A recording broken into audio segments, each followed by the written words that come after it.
Moments of high-speed panic. In a battle often heavy with long stretches of silent tension. ISIS mortars explode nearby. An American-backed fighter exposes his fist to attract a sniper's round. It works. This is a battle for the heart of the so-called caliphate, for its capital, Raqqa. Fighting in this landscape for the SDF, the Syrian Democratic Forces, is going to be all about momentum. They simply don't have the troop numbers to hold this vast amount of territory. Here in the west of the city, the fighting is ferocious and it has to stay that way. They need to confine the so-called Islamic State to an ever smaller area of territory and prevent those counterattacks. But in the long term, it's the Kurds that are doing most of the fighting here, and in the long term, they will not be welcome to stay. For now, the focus is on winning the battle for Raqqa. It began with the capture of the Tabqa Dam by the SDF in an air assault in coalition planes. Soon, fighters, led by female generals, were closing in on the city itself, hooking south along the Euphrates from Tabqa, and simultaneously punching along the main roads into the city from the east, the north and west. Tens of thousands of refugees have fled through their lines, and most of the ISIS leadership is believed to have run to the south, into desert villages now under coalition air attack. Keeping the advance going has been grueling. ISIS just launched a counterattack.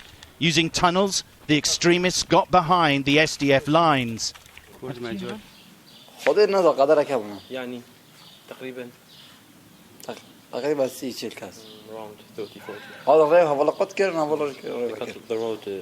off the road between the comrades, and then they recaptured it. A positive spin can't hide this setback.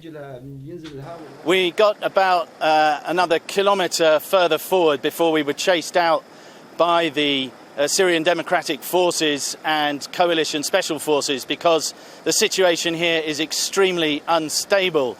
The infiltrators have not all been cleared out. A Kurdish commander has told me that there are several pockets where the infiltrators have pinned down some of the SDF fighters. They have wounded and they have dead, and at the moment they have no way to get to their rescue. And one of the lessons of this is that there is no formal front line in urban warfare, and we've seen in Mosul just how long the battle for that city took. It is hoped that the battle for this city could be quicker, but there are 3,000 to 3,500 foreign fighters still in the centre of Raqqa, and the lead American diplomat in the region, Brett McGurk, has said they are all going to die here.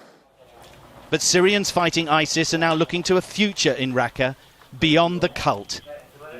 Layla Mustafa is a Kurd and the co-president of an administration in waiting for Raqqa. She says Syrians who worked for ISIS but did not kill will be pardoned. بالإفراج عن عدد لا بأس به من المعتقلين. وصل عدد المفرجين عنهم في مناطقنا إلى 83 معتقل أفرج عنهم، وفي مناطق الطبقة وقراها إلى 150 مفرج عنهم. That may not convince the city's majority Sunni Arabs that liberation from extremism will not be replaced by occupation by rival Kurds. That is a problem, for now, that has been shelved. Sam Kiley, Sky News, Raqqa.